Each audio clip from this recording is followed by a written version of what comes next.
umaga po mga ka-farmlot. Dito po tayo ngayon. Pupuntahan po natin yung property na ating bebenta. Ito po yung National Road. Buhat po rito sa National Road, mga around 2 minuto lang, mga 2 minutes. Ganyan. Papunta po rin sa property. At yun po ay tuho po ng kalsada yung property na pupuntahan natin.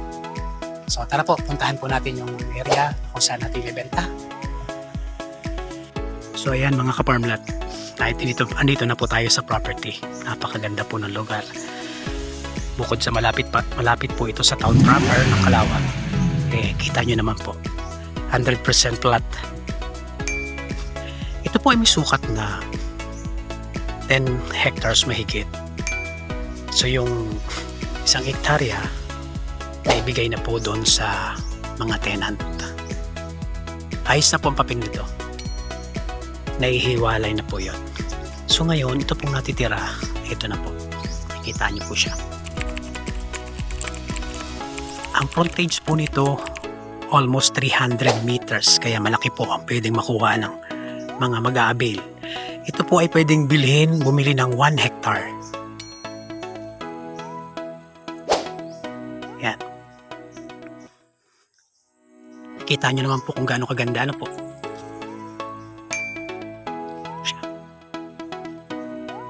May farm ka na, pwede ka pang magtayo po ng business kasi mayroon po mga niyugan talaga siya, and then flat land po siya, pati po yun doon sa medyo paahon ng konti, kasama po yun sa 10 hektarya.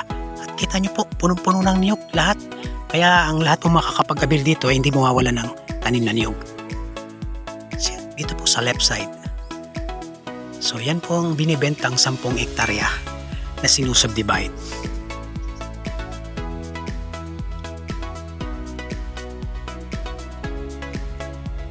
Ang 1 hektarya po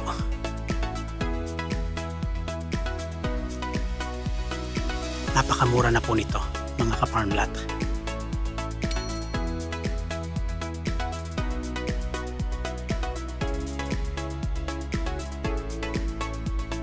So pwede na kayo mag-avail dito para magkaroon kayo ng sariling farm. Kita nyo naman po ano. Dito po sa property nito ay meron pong source ng tubig kasi may ilog po rito. Ang ilog po nito ay naandun sa kabila. Kaya lang kung doon nyo po gustong mag-avail, pwede din naman sa malapit sa may ilog. Tara po, ikutin po natin yung area. So dito may part na naputol ang kalsada ng semento. Pero maganda pa rin po ang kalsada na yan. Kahit po umulan, hindi po yan nagpuputik. Sa unahan po nito, naandun po yung mga magagandang falls. Sikat po dito, dinarayo po dito sa Calauag yon. So yan. Kaya ito po ay magiging tourist spot din ito ng mga dumadayo para maligo, mag-explore.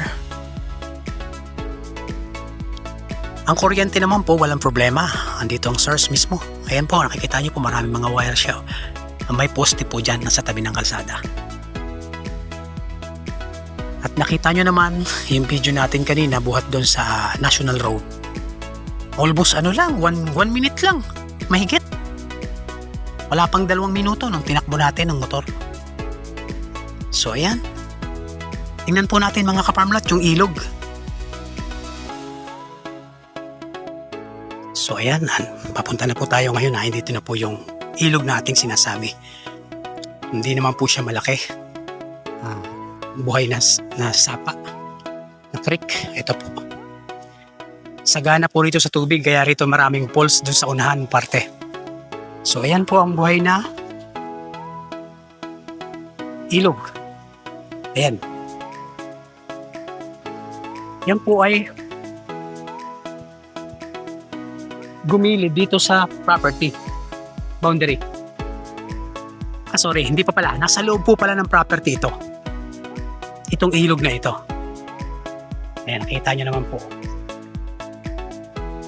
Buhay na buhay yung agos niya. So, hanggang dun pa po pala ito. Kaya mga nasa 300 meters ang frontage sa kalsada. Napakalaki. Kaya pwede po tayong lahat magkaroon ng access sa kalsada. Yan. Ang titulo po nito ay malinis po ang titulo nito.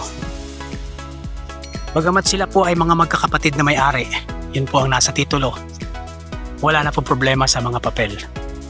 Kaya binibenta na po nila ito for subdivide. So inaayos na po ng engineer yung subdivision plan para dito. So sa kung gusto mag-avail, kung sino pong gusto mag-avail, pwede na po kayo mag-inquire. So ayan po, ano po, another cemented road po ang sakop. Okay. Dito lang po yan sa Calawag, Quezon. From town proper po ay mga 15 minutes. 15 minutes lang po ang layo sa town proper ng Calawag. Yan. Contact lang po kayo sa number na nasa screen ko sa aking Facebook account. WhatsApp, mayroon din po. Maging sa aking YouTube. Maraming salamat po sa inyong panonood. God bless you po.